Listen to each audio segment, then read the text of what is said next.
লুকমান হাকিম আলাইহিস সালাতু ওয়াস সালাম সন্তানকে নিয়ে রওনা করছে পাশের দেশের নবীর সাথে সাক্ষাৎ করার জন্য। নবীকে সন্তানকে নবীর থেকে দোয়া নেওয়াইবে, নবীর সাথে সাক্ষাৎ করাইবে, এই জন্য রওনা করছে। একটা জিনিস মনে রাখবেন, যখন নিজের সন্তান হয়, যদি কোনো এলাকা আল্লাহওয়ালা থাকে, কোনো বুজুর্গ থাকে, ওই বুজুর্গের কাছে নিয়ে যাইবেন দোয়া নেওয়ার জন্য। কি নেওয়ার জন্য? দোয়া নেওয়ার জন্য। আব্দুল্লাহ ইবনে আব্বাস রাদিয়াল্লাহু তাআলা রাইসুল মুফাসসির কেন হইছে?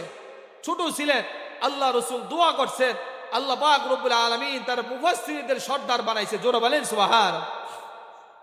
লুকমান হাকিম আলাইহিস সালাতু ওয়াস সালাম তার ব্যতিক্রম ছিলেন না। লুকমান হাকিম আলাইহিস সালাতু ওয়াস সালাম সন্তানকে নিয়ে পাশের দেশের নবীর সাথে সাক্ষাৎ করার জন্য রওনা করছে। দীর্ঘ পথ অতিক্রম করতে হবে। পথিমধ্যে মরুভূমিতে যাওয়ার পথিমধ্যে সন্তানের পায়ে মরা একটা হাড় সন্তানের পায়ের তল দিয়ে ঢুকে উপর দা বের হয়ে গেছে। মরা ব্যক্তির হাড়, মরা প্রাণীর হাড় পায়ের তল দা ঢুকে উপর দা বের হয়ে গেছে। সন্তান ব্যথায় ছটফট করতেছে, পা ফুলে গেছে, পা ফুলে গেছে। সন্তান ব্যথায় কাতরাইতেছে, সহ্য করতে পারে না।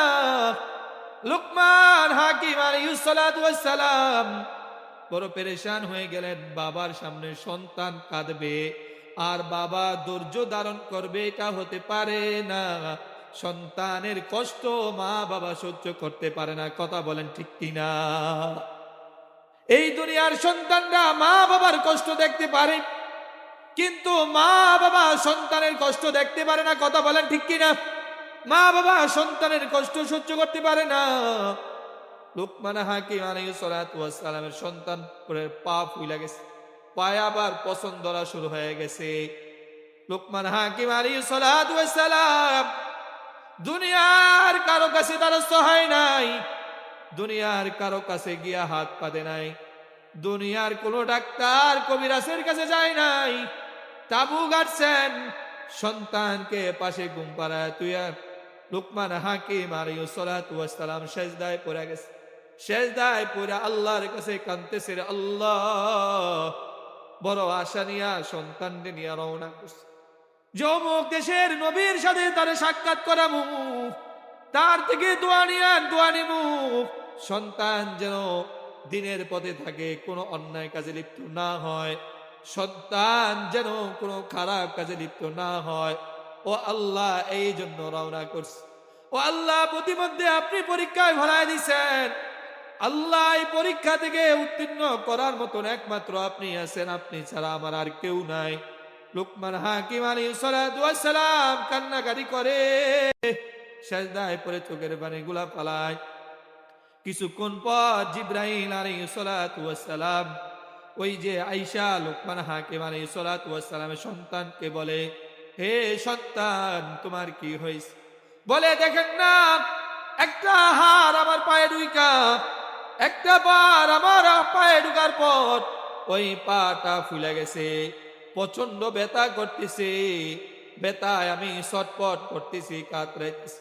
আমার চিন্তায় আমার বাবা তার রবের দরবারে পড়ে গেছে। আল্লাহু আকবার বলেন, আরো জোরে বলেন আল্লাহু আকবার। আমার চিন্তায় আমার বাবাই সেজদায় পড়ে আল্লাহর কাছে কান্নাকাটি করতেছে। জিবরাইল আলাইহিস সালাতু ওয়াস সালাম তার পায়ের ভিতরে হাতটা বুলাইয়া দিছে। হাত বুলাইতে দেরি আল্লাহ পাক রব্বুল আলামিন লুকমান হাকিম আলাইহিস সালাতু ওয়াস সালামের সন্তানের পাকে আগের মতন সুস্থ করে দিতে দেরি হয় নাই। জোরে বলেন সুবহানাল্লাহ। লুকমান হাকিম আলাইহিস সালাতু ওয়াস সালাম নামাজ শেষ করে দেখে জিবরাইল, হে জিবরাইল, তুমি কেন আসছো? বলে, আপনার কান্নাকাটি শুনে আল্লাহ পাক রব্বুল আলামিন আমাকে পাঠাইছে যাতে করে আপনার সন্তানের ওই রোগ জায়গায় যেন আমি হাত বুলাই দেই। আমি আল্লাহর আদেশে হাত বুলাইয়া দিছি, আল্লাহ পাক রব্বুল আলামিন তারে সুস্থ করে দিয়েছে। জোরে বলেন সুবহানাল্লাহ। লুকমান হাকিম আলাইহিস সালাতু ওয়াস সালাম এবার সন্তানকে বলে, সন্তান, যাইতেছিলাম একজন নবীর সাক্ষাতে, আল্লাহ বিপদ দিয়া জিবরাইলের সাথেও আমাদেরকে সাক্ষাৎ করায় দিছে। জোরে বলেন সুবহানাল্লাহ।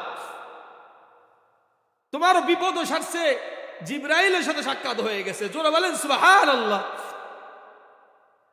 চিন্তা করে কান্নার কি দাম, কান্নার কি মূল্যায়ন আল্লাহর কাছে। এই জন্য বেশি বেশি করে কান্নাকাটি করে। এক পুরা চোখের পানির দাম আল্লাহর কাছে অনেক বেশি। বান্দা যখন মুনাজাত করে আল্লাহর কাছে জাহান্নামের ভয়ে কান্নাকাটি করে, হাদিসের ভিতরে আছে এক পুরা যখন চোখের পানি ফালায়, এই চোখের পানির বিনিময়ে আল্লাহ পাক রব্বুল আলামিন জাহান্নামের আগুন গুলাকে নিভাইয়া দিবে। জোরে বলেন সুবহানাল্লাহ। এইবার চিন্তা করে দেখেন আমরা কি কি কান্নাকাটি করি, আমরা কতটুকু কান্নাকাটি করি আল্লাহর কাছে। আমাদের তো কান্নাকাটিই নাই। কান্নাকাটির মজলিস গুলো আস্তে আস্তে বন্ধ হয়ে যাচ্ছে। সব জায়গায় বিনোদন আর বিনোদন, হাসাহাসি আর হাসাহাসি। সব জায়গায় খালি হাসে, সবাই হাসে, কেউ কান্দে না রে ভাই। মসজিদে যখন ইমাম সাহেব দোয়া করে, ইমাম সাহেব তো আবেগ নিয়ে দোয়া করে, আবেগ চলে আসে আল্লাহর কাছে, চায় আর তো হাত নামাইতে মনে চায় না। আর পিছনে বসে কিছু মুসল্লি হাসে, আসে না নাই, আর দুষ ধরে, আর ইমাম সাহেব লম্বা দোয়া করে। আর ইমাম সাহেব কার কাছে হাত উঠাইছে?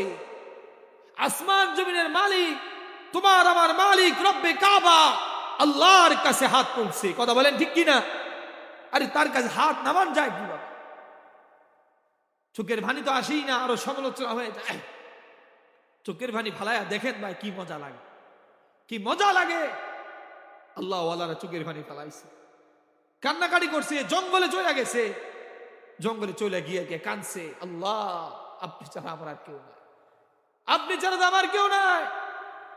আশরাফ আলী থানভী রহমাতুল্লাহ আলাইহি একটা চমৎকার ঘটনা উল্লেখ করেছেন, বড় চমৎকার ঘটনা। এলাকার ভিতরে বানরের উৎপাত বাইরে গেছে। বানর চিনেন না? বানর, বানর কি পরিমাণ দুষ্ট। বানরের উৎপাত বেড়ে গেছে। এলাকার সকল মানুষ মিলে এবার একটা পরামর্শ করলো যে বানরের কারণে আমরা ঘরের ভিতরে খাবার রাখতে পারি না, বানরের কারণে আমরা রাস্তায় চলতে পারি না, তারা আমাদেরকে সমস্যা করে। কি করা যায়? সবাই মিলে সিদ্ধান্ত উপনীত হলো। কি সিদ্ধান্ত? সিদ্ধান্ত হলো পুরা জঙ্গলের ভিতরে আগুন লাগায়া দাও, আগুন লাগায়া দাও, আগুন লাগায়া দাও। আগুন জ্বলবে, বানর গুলা জইলা জঙ্গলে সরকার হয়ে যাবে, আর এলাকায় এসে আর উৎপাত করবে না, আমাদেরকে আর জ্বালাবে না। এলাকার সবাই মিলে পরামর্শ কইরা আগুন লাগায়া দিস। দাও দাও তো করে আগুন জ্বলে।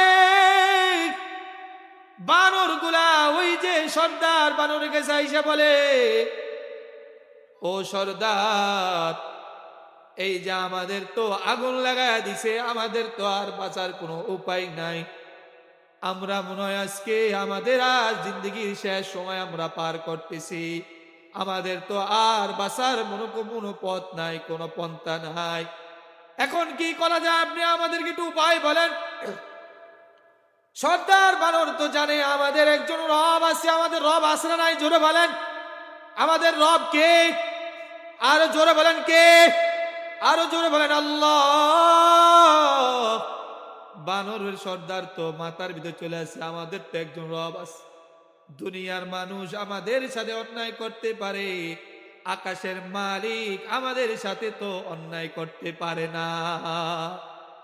বানর এবার বানরের সর্দার সবাইকে নিয়ে আল্লাহর কাছে হাত উঠায় দিছে। আল্লাহ, এলাকার মানুষগুলা আমাদের যন্ত্রণায় উৎপাতে বিরক্ত হইয়া আমাদেরকে আগুন লাগায় দিছে জঙ্গলে। ও আল্লাহ, আমাদের তো আর বাঁচার কোনো পথ নাই, আমরা আর বাঁচতে পারবো না। আল্লাহ, আপনি ছাড়া আমাদের আর কেউ নাই। আল্লাহ, আপনি আমাদেরকে একটু বাঁচায় দেন, একটু বাঁচায় দেন। বানর গোলা আল্লাহর কাছে হাত তুলতে দেরি আল্লাহ পাক রব্বুল আলামিন মুসলধার বৃষ্টি দিয়া ওই জঙ্গলের সমস্ত আগুন গুলাকে নিভায় দিছে। জোরা বলেন সুবহানাল্লাহ।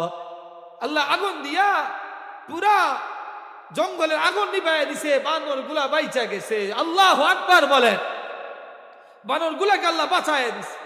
এই জন্যই বানর যদি আল্লাহর কাছে চাইয়া নিজের বিপদ দূর করাইতে পারে, নিজের মৃত্যুকে বাঁচাইতে, নিজের মৃত্যুর নিশ্চিত দেখতে বাঁচতে পারে, তাহলে আমরা তো আশরাফুল মাখলুকাত, সমস্ত সৃষ্টির উপর আমাদের সম্মান, আমরা কেন আল্লাহর কাছে চাইলে আল্লাহ আমাদেরকে দিবে না? এই জন্য চাওয়ার কিছু মাধ্যম আছে, চাওয়ার কি আছে? মাধ্যম আছে। সেজদায় পড়ে পড়ে কাঁদতে হবে। কোথায় পড়ে পড়ে? সেজদায় পড়ে পড়ে কাঁদতে হবে। জুমার দিন আল্লাহর কাছে কাঁদতে হবে। কোন দিন? জুমার দিন। এরপরে শেষ রাতে আল্লাহর কাছে কাঁদতে হবে। কোন সময়? শেষ 5 সময় আল্লাহর কাছে কানলে, আল্লাহর কাছে চাইলে আল্লাহ দেয়। জোরে বলেন সুবহানাল্লাহ। 5টা সময় কি কি? 1 জুমার দিন, 1 কি? জুমার দিন। 2 শেষ রাতে, 2 কি? শেষ রাতে। প্রত্যেকটার হাদিস আছে। 3 নাম্বার সেজদারত অবস্থা। কিরত অবস্থা? সেজদারত অবস্থা বেশি আল্লাহ কাছে বান্দা বেশি নিকটবর্তী হয়ে যায়। জোরে বলেন সুবহানাল্লাহ। আযান এবং ইকামতের মাঝখানে আল্লাহ দোয়া কবুল করে। কিসের মাঝখানে? আযান এবং ইকামতের মাঝখানে। আর আমরা কি করি? মুসল্লি, এই যে মুসল্লিরা, আল্লাহ আজানটা হয়েছে, মসজিদে গিয়ে গল্প শুরু করে দেয় একামতের আগ পর্যন্ত। কথা বলেন ঠিক কি না? অথচ হাদিসের ভিতরে আসছে যে ব্যক্তি আজানের পরে একামত পর্যন্ত মসজিদে বৈশা বৈশা দোয়া করলে তো দোয়া কবুল হবেই। পরে সুবহানাল্লাহ, আলহামদুলিল্লাহ, ওয়ালা ইলাহা ইল্লাল্লাহু আল্লাহু আকবার পড়তে থাকবে। আল্লাহ রসুল বলে সে যেন জান্নাতের বাগানে বৈশা রইল। জোরে বলেন সুবহানাল্লাহ। কয়টা বললাম? জুমার দিন, শেষ রাত্রি দিন, শেষ দারত অবস্থায় আজান এবং ইকামতের মাঝখানে দোয়া কবুল হয়। আরেকটা হলো অন্য ভাইয়ের জন্য দোয়া করা। অন্য ভাইয়ের জন্য কি? আরেক ভাই বিপদে পড়ছে, আপনি শুনছেন, নামাজ এসে দোয়া করেন, আল্লাহ আমার এই ভাইটার বিপদটা দূর করে দেন। আল্লাহ রসুল বলেন তুমি তোমার ভাইয়ের বিপদের জন্য দোয়া করছো, আল্লাহ পাক রব্বুল আলামিন তোমার বিপদকে সবার আগে দূর করবে। জোরে বলেন সুবহানাল্লাহ। এই জন্যই আমরা তো এক ভাই আরেক ভাইয়ের জন্য দোয়া করি। আরো বলে ওটা মরে যাক, এটা কি যাক, মরে যাক। মনে রাখবেন, দুনিয়ার মানুষের সম্মান আপনার কাছে না থাকতে পারে, সে গুনাহগার হইতে পারে, কিন্তু তার মর্যাদা আল্লাহর কাছে অনেক বেশি। জোরে বলেন সুবহানাল্লাহ। এই জন্য 5 সময় দোয়া করবো তো ইনশাআল্লাহ। আল্লাহ পাক রব্বুল আলামিন এই মাহফিলকে কবুল করেন। সকল আমিন।